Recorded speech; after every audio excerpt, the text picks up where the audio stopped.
We would like to invite Professor J.S. Tityal.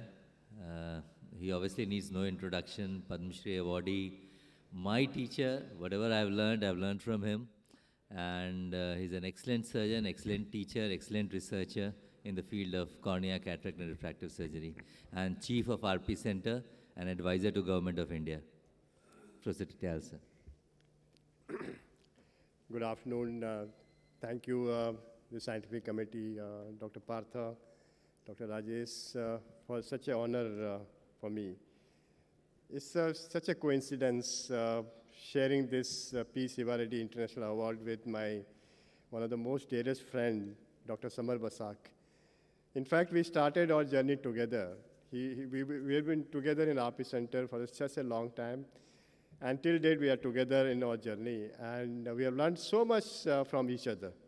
And it happened that we shared the same award last year. So my dream in ophthalmology has been nothing new, but it is always important to keep pace with the evolving technologies, which changes the life of a surgeon, clinician, practitioner, and that translates into a life of a patient. And you should never shy away from the innovation which is happening in your area of concern. I'll be talking on my area of concern has been three basic areas. First was cataract surgery. We all live, die for cataract surgery, and earn bread from a cataract surgery only. But there are few other surgery which has become so prominent in last few decades. Refractive surgery, and last for less than 2 decades, the keratoplasty surgery has become a livelihood of many, many people, not for surgeons, for patients, as Dr. Basak talked about.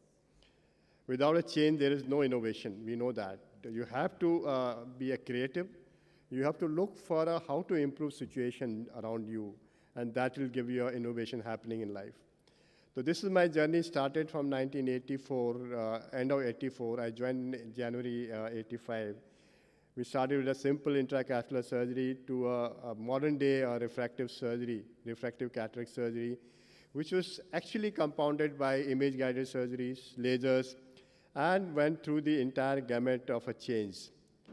So this is what we used to do, a camp surgery, torchlight examinations, and it used to be a wonderful fun those days, and actually we gave a lot of vision to so many people across the country. That was a requirement.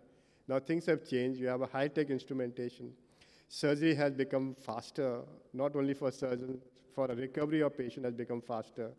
People actually say thank you after doing such a beautiful surgery on their cataract. Femtosecond laser has changed the concept of not the surgery, but concept of a precision of getting things in a correct manner.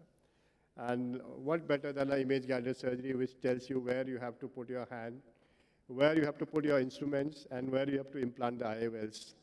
Nothing was visible inside the microscope which we used to use. AIOS had changed, and recently the digital 3D systems has made life so simple, not only in a routine surgery, during COVID time and teaching tool. It's one of the wonderful things which has happened. Let me take you through all these things which change the concept here. When we started doing phacoemulsification, one of the most important hurdle was to see the capsule in very clear manner. And I don't know who was that person to invent the staining of anterior capsule with trypan blue dye. That changed the entire surgical skill of everybody. We could see everything in a hypermature cataract also. So this is one of my publications based on a trypan blue dye. And second hurdle was to correct the astigmatism so that patient doesn't have to wear a thick cylindrical glasses. And this was one of my, you can say, way of looking to correct the astigmatism by combining the phaco with arcuate keratotomies. And that was the teaching that you can modulate the corneal curvature in a way, place the incision in such a manner that you can decrease the astigmatism in the cornea and patient will see better. But now we know that this has totally been taken away by toric lenses. Third hurdle was the after cataract. We had so many innovations, surgical technique, intraocular lenses, and these innovations gave this type of after cataract, which we named as a fluid after cataract, which normally happens after 5-10 years of a terrifically good surgery and good vision to patient. And this technique where we aspirate the fluid and then do a posterior capsular access to give a permanent clear vision. So there are 3 hurdles which we took away from the patient's difficulties. Then all these intraocular lenses, I had to go through them, achieve the perfection with these designs, these lenses, assess the aberration which may be there in a patient eye, which is not giving good vision to patient, but assess these aberration after surgery also and change subsequently how you're going to proceed to perfection. Femtosecond laser, we knew that this is going to decrease the energy delivered inside the eye and less damage to the cornea, especially endothelium. And we definitely found that in studies that it is effective. If you modify the femtosecond delivery to nucleus, it can also change the outcome in a femtosecond laser also.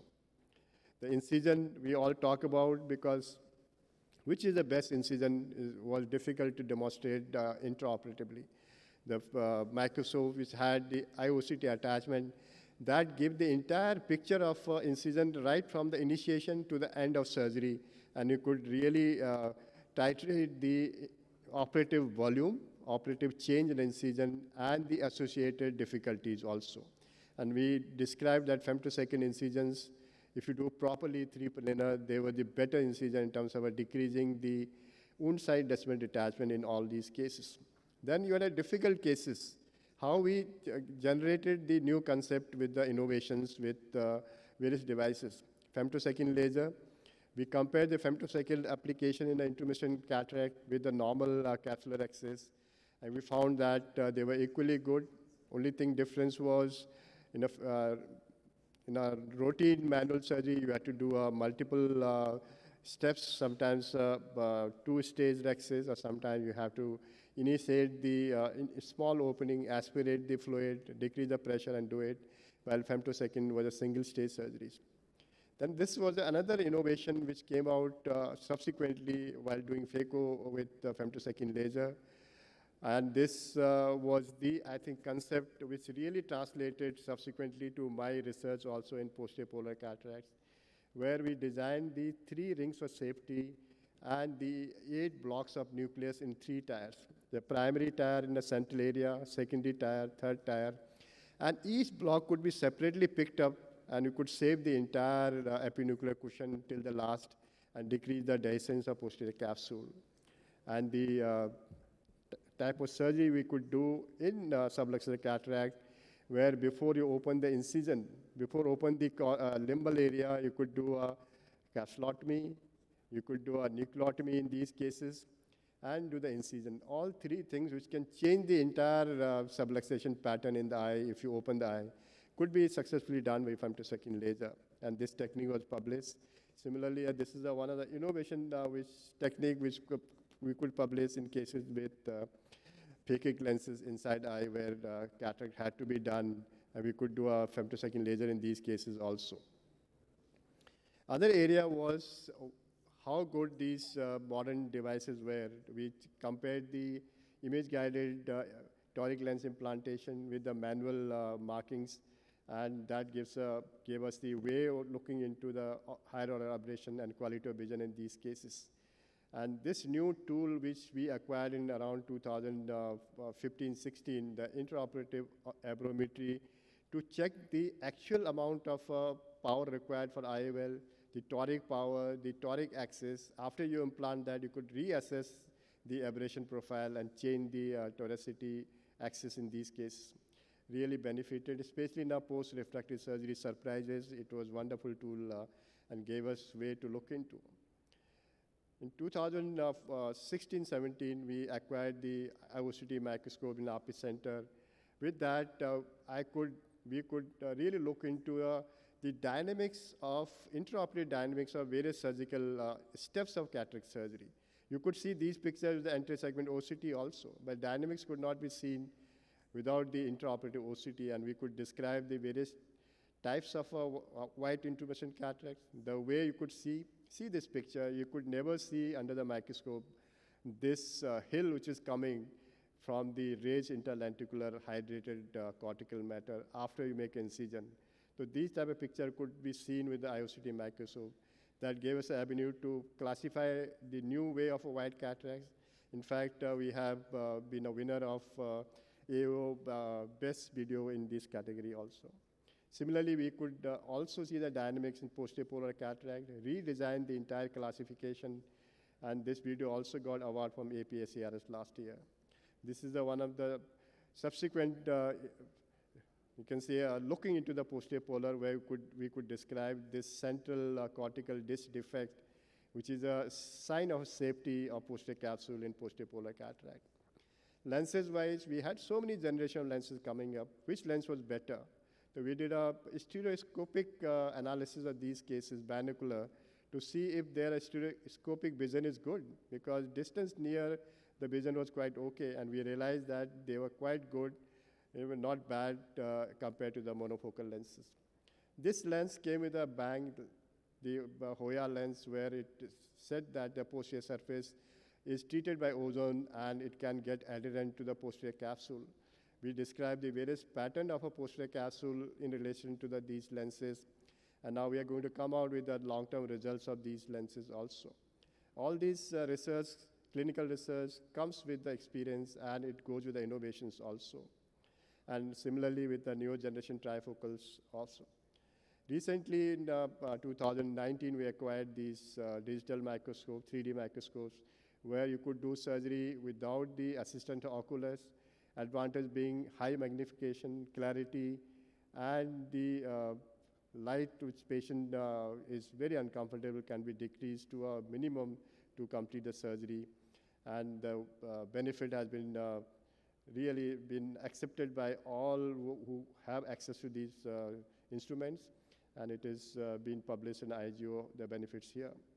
The major area of my concern is teaching, where we could have a surgical skill area, not only for center, for entire country. And now we have a various, you can say, systems where you can do a simulations for cataract surgery and ambulatory surgery, and do a surgery of all types. Dr. Basak talked about, we have been together, he's been teacher to us also for endothelial keratoplasty. I'd just like to highlight one of my paper which was published long time back.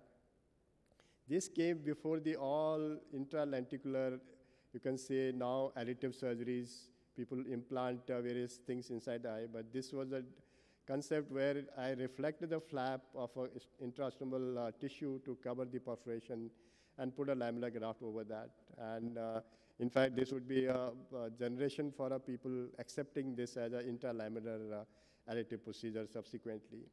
Use the cross-linked cornea for a therapeutic grafts in fungal ulcers to decrease the melting happening in these cases. And IOCT in DALK, 3 recipients for 1 corneal tissue. These are all path-breaking clinical research and sutureless DSEC surgeries. Looking into a microkeratome versus the femtosecond laser, we could do a surface analysis with help of IIT Delhi to look into the surface of these and electron microscopy to see the endothelial function in these cases. Just to highlight one very important thing which we could describe was life-changing for a keratoplasty surgeon for doing DSEC. We could actually analyze the time taken for a DSEC lenticle to get adherent to the stromal bed. And this was a case control study, and we knew that if you do a pressurized anterior chamber and the massage from anterior side, you can finish the attachment process within 1 to 3 minutes. And hardly you have to wait for 10, 12, 20 minutes to see that graft is attached. So seeing that thing inside during the surgery makes everything absolutely clear. Like you can see here, graft is so beautifully attached. Same holds true for a DMEC also. You could see the type of roll inside, correct or incorrect, see through the hazy corneas also.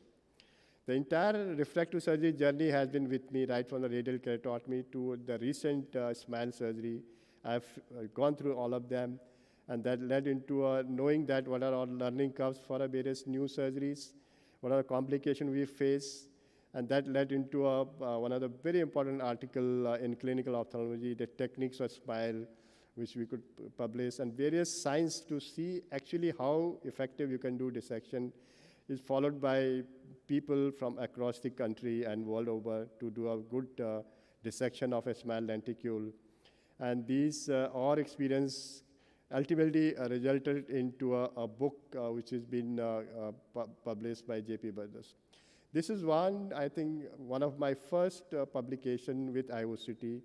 Nobody could comment that what is the orientation of phakic IOLs or what is the bolt on the table in your surgery. And this is what we could see on the table and measure the actual bolt on the table. And this is one of the first publication in literature regarding the intra-op bolt assessment after ICLs. So these are two books which have become very popular for SMILE, and the refractive surgery book have come this year only. Already it's become one of the best sellers from JP Brothers. So the journey is long. It's always not as simple. It has ups and downs in your learning curve. But real trump is not that you could do all those things, but real trump is to see that you can train the next generation of your students to become better than you. Maybe they become your own teachers. Once my teacher become my teacher, that's the most satisfying day for a teacher. And same holds true for me also.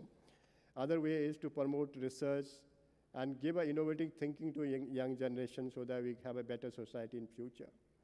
I would say in Hindi, this is a quote from Majru Sultanpuri. मैं अकेला ही चला था जाने में मंजिल मगर लोग साथ आते गए और कारवां बनता गया. So if you go alone, it's not that people are not going to join you. They'll come with you, and that will make the entire journey so pleasant for you. Take pride in how far you have come. Have faith in how far you can go, but don't forget to enjoy the journey. I think I would like to thank you for listening to all this stuff. That was really fantastic, sir, taking us through your journey and also the journey of evolution in the field of cataract, cornea, refractive surgery. That was truly wonderful. Thanks a lot, sir. Thank you.